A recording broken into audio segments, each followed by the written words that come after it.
Namhlanje usuku lwethu ke lapho esizokwamukela izingane zethu ezivele noma ezifike emhlabeni ngoKhisimusi. Ngike ngasho ke earlier on ukuthi ngonyaka odlule sasiseNyukhasela lapho imvula yayina kakhulu khona, kodwa namhlanje siyabona ukuthi ilanga libalele, so siyathemba ukuthi izingane zethu lezi ezikhona ngempela nakho kuyi-indication yokuthi zamukelekile emhlabeni. Sisesibhedlela ke namhlanje esisibiza ngokuthi iVictoria Mxenge Hospital. Abanye benu abangeke bazi ukuthi lesibhedlela sasibiza noma sasirename ngoMay kulonyaka esikuwona after ihero yethu umama uVictoria Mxenge. Siyakujabulela kakhulu ke ukuthi sikwazile ukuthi sifike noNdunankulu kulesi sibhedlela, sikwazi ukuthi sisibone. Sizoba nayo walkabout lapho sizovakashela khona izingane. Kodwa namhlanje ke njoba siqala usuku lwethu ngo 6:30 ekseni samukele izingane ezu47 zikaKhisimusi kuyibhedlela zonke ezikhona kwiprovince yaKwaZulu Natal. U21 wazo abafana, u26 amantombazane. Ingane yokuqala ke efikile kwiprovince yaKwaZulu Natal izalwe ngo12 o'clock sharp, ibiweya u12.5 kg esibhedlela sasosindisweni. Ifike nge-stroke of midnight nje uma beyisho ngesingisi. Ey'nganeni zethu ke ezivelile noma ezizaliwe namhlanje sineset yama-twins okumfana nentombazane abazalelwe esibhedlela esibizwa ngokuthi uMphumulo Hospital. Omunye uweya 1.6 kg, omunye uweya 2.2 kg. uMphumulo Hospital useLembe district. La eVictoria Mxenge siney'ngane ezimbili ezizaliwe. Eyokuqala izalwe ngo3:45 namhlanje ekseni, eyesibili yase ivela ngo6 AM.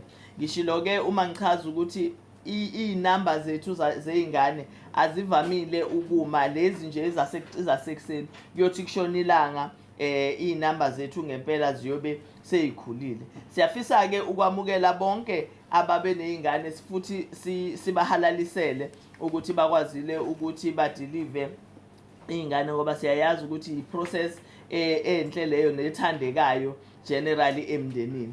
Kodwa ke sesikushilo lokho siyafisa Ndunankulu ukuchaza ukuthi kuphinde kungasiphathi kahle uma ngabe sivakasha noma sithola le information bese siyezwa ukuthi kukhona izingane ezincane nazo ezithole izingane ezincane. Kuze kube ilesikhathi esikusona nje sinezingane eziwu3 ezineminyaka ewu15 ezithole izingane namhlanje. Oqala usesibhedlela noma ubesesibhedlela iMouse, omunye wabakwaHlabisa, omunye useSt Andrews Hospital. Lokho ke kusho ukuthi le ngane njengoba ithola izingane zina15 kusho ukuthi bezineminyaka ewu14 ngesikhathi ikhulelwa, okuyisimo ke engicabanga ukuthi siyavumelana ukuthi asamukelekile.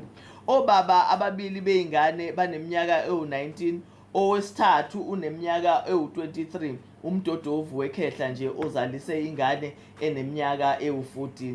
Kubalekile ke ukuthi njengesizwe sibambisane ukuthi sidila kanjani nalesi simo, ngoba isimo lesi okungafanele sisivumele ukuthi siqhubeke, ngoba uma siqhubeka sizoqhubeka sibulale isizwe sethu, kanti thina phela okufuna siyibambele ukuze lesizwe sikwazi ukuthi siphile. Sinayo ke futhi umama oneminyaka ewu16, yena odilive esibhedlela iSt Andrews, ona 17 years udilive yena lapha eMahatma Gandhi. Omunye futhi ona 17 years ubeseScott, ogcina oneminyaka ewu18 ulaphana eChurch of Scotland. Sikubala lokhu ke noma sikubalula lokhu ngoba kuyisimo lesi esinzima kakhulu, siyisizwe esimnyama ikakhulukazi, okufanele siphinde sihlale phansi sixoxisane ukuthi sisenza kanjani noma senze njani ukuze lesi simo siphume kusona. Ngitheke uma ngikhuluma earlier on ngasho ngathi kubalekile ukuthi omama nobaba noma omama bakwazi ukuthi banakekele izingane zabo, bakwazi ukuthi bafundise izingane zabo, kodwa kubalekile ukuthi nobaba bathathe inxaxheba kwi-society noma emphakathini esiphila kuwona, ngoba uma obaba bengasukumi bona bethi not in our name, bengavumi ukuthi iy'ngane zihlukunyezwe emagameni abo,